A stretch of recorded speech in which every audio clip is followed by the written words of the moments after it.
देश की राजनीति में शुक्रवार को एक बड़ा और चौंकाने वाला घटनाक्रम सामने आया, जब आम आदमी पार्टी यानी आप के वरिष्ठ नेता और राज्यसभा सांसद राघव चड्ढा ने पार्टी छोड़कर भारतीय जनता पार्टी यानी बीजेपी में शामिल होने की घोषणा कर दी।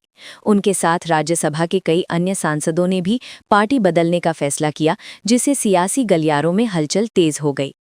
दिल्ली में आयोजित प्रेस कॉन्फ्रेंस में राघव चड्ढा ने बताया कि राज्यसभा में आम आदमी पार्टी के 2/3 से अधिक सांसद उनके साथ हैं और उन्होंने संविधान के प्रावधानों के तहत बीजेपी में शामिल होने का फैसला लिया है। इस मौके पर उनके साथ संदीप पाठक और अशोक कुमार मित्तल भी मौजूद रहे। चड्ढा ने कहा कि सभी संबंधित सांसदों ने दस्तखत कर दिए हैं और आवश्यक दस्तावेज राज्यसभा के सभापति को सौंप दिए गए हैं। उन्होंने जिन सांसदों के नाम लिए उनमें हरभजन सिंह, राजेंद्र गुप्ता, विक्रमजीत सिंह साहनी और स्वाति मालीवाल भी शामिल बताए गए। मैं सही आदमी हूं लेकिन गलत पार्टी में था।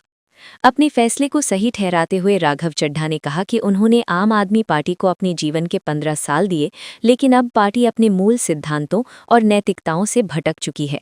उन्होंने कहा कि मैंने महसूस किया कि मैं सही आदमी हूं लेकिन गलत पार्टी में हूं।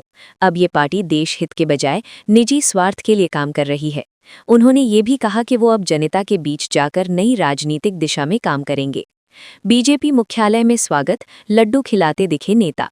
शाम को जारी एक वीडियो में बीजेपी नेताओं द्वारा राघव चड्ढा और उनके साथियों का बीजेपी मुख्यालय में स्वागत करते हुए दिखाया गया। इस दौरान मिठाई खिलाकर उनका अभिनंदन किया गया, जिससे ये साफ हो गया कि ये सिर्फ बयान नहीं बल्कि औपचारिक राजनीतिक कदम है। इस पूरे घटनाक्रम पर आम आदमी पार्टी ने तीखी प्रतिक्रिया दी है। पार्टी ने इसे बीजेपी का ऑपरेशन लोटस करार दिया और आरोप लगाया कि केंद्रीय एजेंसियों का दबाव बनाकर नेताओं को तोड़ा गया है। राज्यसभा में आप के नेता संजय सिंह ने कहा कि वो राज्यसभा सभापति को पत्र लिखकर इन सांसदों को अयोग्य घोषित करने की मांग करेंगे। उनका कहना है कि ये संविधान की 10वीं अनुसूची यानी एंटी डिफेक्शन लॉ के तहत दल बदल के दायरे में आता है। संजय सिंह ने आरोप लगाया कि पार्टी ने इन नेताओं को जमीन से उठाकर संसद तक पहुंचाया, लेकिन उन्होंने विश्वासघात किया। पंजाब की जनता इसे कभी माफ नहीं करेगी। उन्होंने ये भी दावा किया कि हाल ही में कुछ नेताओं के यहां ईडी की कार्यवाही हुई थी, जिसके बाद दबाव बनाकर ये कदम उठवाया गया। आम आदमी पार्टी के राष्ट्रीय संयोजक अरविंद केजरीवाल ने इस पूरे मामले पर बिना नाम लिए प्रतिक्रिया दी। उन्होंने सोशल मीडिया प्लेटफॉर्म एक्स पर लिखा, बीजेपी ने फिर से पंजाबियों के साथ धक्का किया। केजरीवाल का ये बयान साफ तौर पर इस घटनाक्रम को पंजाब की राजनीति से जोड़कर देखा जा रहा है। पंजाब के मुख्यमंत्री भगवंत मान ने भी इस मामले पर तीखी प्रतिक्रिया दी। उन्होंने प्रेस कॉन्फ्रेंस में कहा कि पार्टी संगठन बड़ा होता है, व्यक्ति नहीं। उन्होंने कहा ये 6-7 लोग पंजाब नहीं है, ये गद्दार हैं, पंजाबियों के गद्दार हैं। इन्हें बिना मेहनत के राज्यसभा की सीट मिली और अब ये सियासी खेल खेल रहे हैं। भगवंत मान ने यह भी आरोप लगाया कि बीजेपी में शामिल होने के बाद इन नेताओं का राजनीतिक भविष्य सुरक्षित नहीं रहेगा। इस घटनाक्रम के बाद सबसे बड़ा सवाल ये है कि क्या ये सांसद अपनी सदस्यता बचा पाएंगे। संविधान की 10वीं अनुसूची यानी एंटी डिफेक्शन लॉ के तहत यदि कोई सांसद स्वेच्छा से पार्टी छोड़ता है तो उसकी सदस्यता जा सकती है। हालांकि यदि 2/3 सदस्य मिलकर विलय करते हैं तो उन्हें राहत मिल सकती है।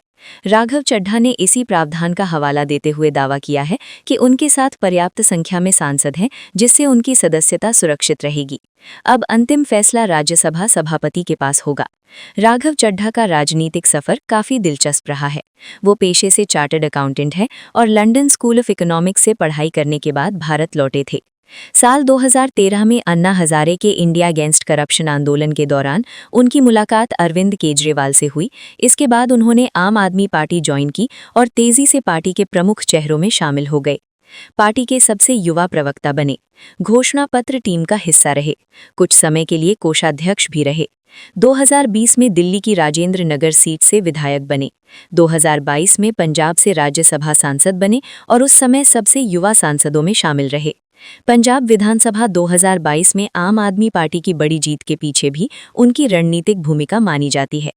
इस राजनीतिक घटनाक्रम ने देश की राजनीति में नई बहस छेड़ दी है।